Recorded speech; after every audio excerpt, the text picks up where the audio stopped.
Global strategy.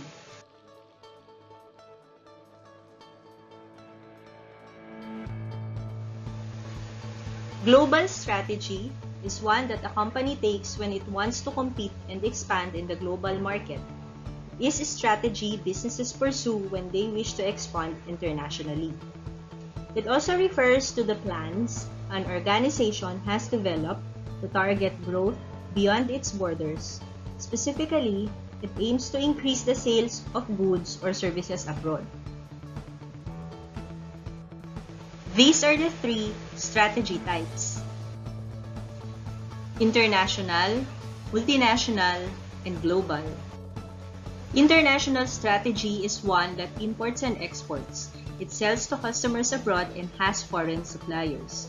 However, this type of company does not have any investments, branches, offices, factories outside its home country. Multinational. It has investments in other countries. It has business, staff, and premises in more than one country. However, it does not have coordinated product offerings. A multinational company focuses more on adapting its products and services to individual local market. Best example would be Procter & Gamble, makers of Tide, Downy, Pampers, Safeguard, Pantene, and Joy. Global strategy. It has investments and is present in several countries. It markets its goods or services using an identical coordinated image or brand in every market. In most cases, there is one corporate office that is responsible for worldwide strategy. There is also a strong emphasis on cost management, efficiency, and volume. An example would be Jollibee, who is now present in California, Toronto, and London, with its signature products, the Chicken Joy, Jolly Spaghetti, Yum Burger, and Palabok. Here are some concepts of global strategy. These are the needs that drive companies to become more global. First and foremost is growth. Industry growth is largely determined by population growth and product replacement. A child grows, plants and trees grows, so as businesses and companies. Second is efficiency. With a larger scale, a company needs to convert into economies of scale by spreading fixed costs, reducing capital and operating costs, pooling purchasing power, and creating critical mass in a significant portion of the value chain. Then we have knowledge. Foreign operations can be reservoirs of knowledge. Some locally created knowledge is relevant across multiple countries. It can yield significant strategic benefits to a global enterprise, such as faster product and process innovation, lower cost of innovation, and reduced risk of competitive preemption. An example would be Procter & Gamble's Liquid Tide. It was developed as a joint effort by a US employee who had the technology to suspend dirt in water. Then, a Japanese subsidiary who had the cleaning agents. And the Brussels operations who had the agents that fight mineral salts found in hard water. We also have customer needs and preferences. Individuals are no different. Global travelers insist on consistent worldwide service from airlines, hotel chains, credit card companies, television news, and others. Lastly is competition. Globalization of one or more major competitors compels companies to consider globalizing their business model. Some basic questions need to be answered before going global. First, which overseas market to enter? This means where would you like to bring or sell your product or service? Second is the timing of entry. Is it a good time for my business to make or expand my investment? And the business source fund and other resources at this time to support the expansion to the global market? Is it a good time for the overseas market of my interest for a new product, brand, service? example would be there should be no ongoing war or recession. And the third one is the scale of entry. How big or what part of the business are we prepared to offer in consideration of funds, resources, and overseas laws? The choice of entry mode. First is exporting, the marketing and direct sale of domestically produced goods in another country. It does not require that the goods be produced in the target country. No investment in foreign production facilities is required. It would be fast entry and considered low risk. However, there would be low control, low local knowledge, and transportation challenges. Licensing and franchising. Licensing essentially permits a company in the target country to use the property of the licensor, while franchising is when a company or the franchisor grants a foreign company, the franchisee, the right to use its brand name and to sell its products or services. The franchisee is responsible for all operations but agrees to operate according to a business model established by the franchisor. This mode would be fast entry, low cost, and low risk. However, there is less control, licensee may become a competitor, legal and regulatory environment must be sound.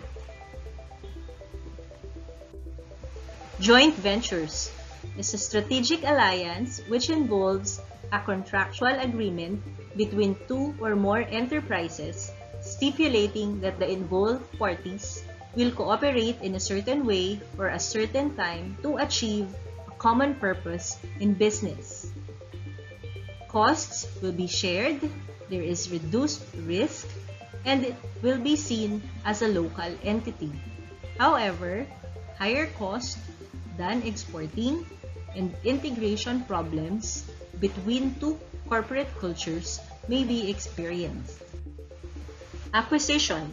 A firm gains control of another firm by purchasing its stock, exchanging the stock for its own, or in the case of a private firm, paying the owners a purchase price. It would be fast entry, and known and established operations would be beneficial. However, it may entail high cost and integration issues with home office may be experienced. Wholly owned subsidiaries. A company may purchase the resellers or early partners. Other companies may purchase a local supplier for direct control of the supply.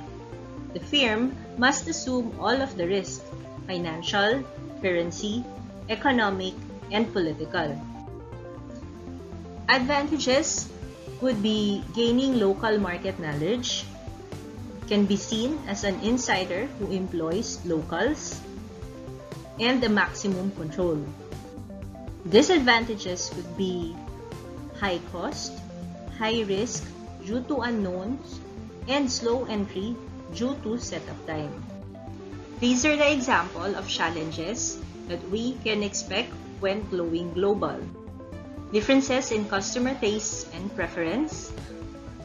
International companies must modify their product and marketing strategies to appeal to customers. Second is differences in infrastructure and traditional practices. To meet this need, companies may delegate manufacturing and production to foreign subsidiaries. Differences in distribution channels. May have to delegate marketing functions to national subsidiaries. Lastly is the host government demands. This comes in threats of protectionism, economic nationalism, and content rules can dictate those international businesses manufacture locally. The Porter-Diamond Theory of National Advantage is a diamond-shaped framework that focuses on explaining why certain industries within a particular nation are competitive internationally, whereas others might not.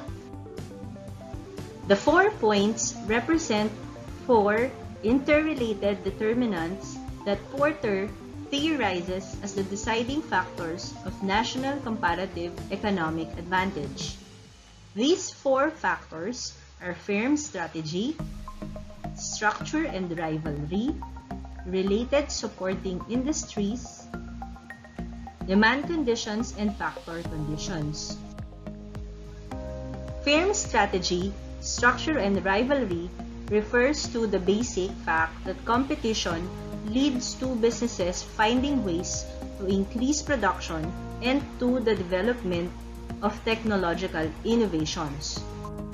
This point is related to the forces of competitors and barriers to new market entrants in the 5 forces model.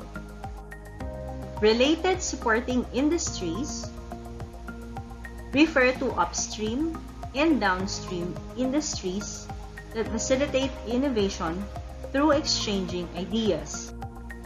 Diamond model corresponds to the suppliers and customers who can represent either threats or opportunities in the model. The demand conditions refer to the size and nature of the customer base for products, which also drives innovation and product improvement.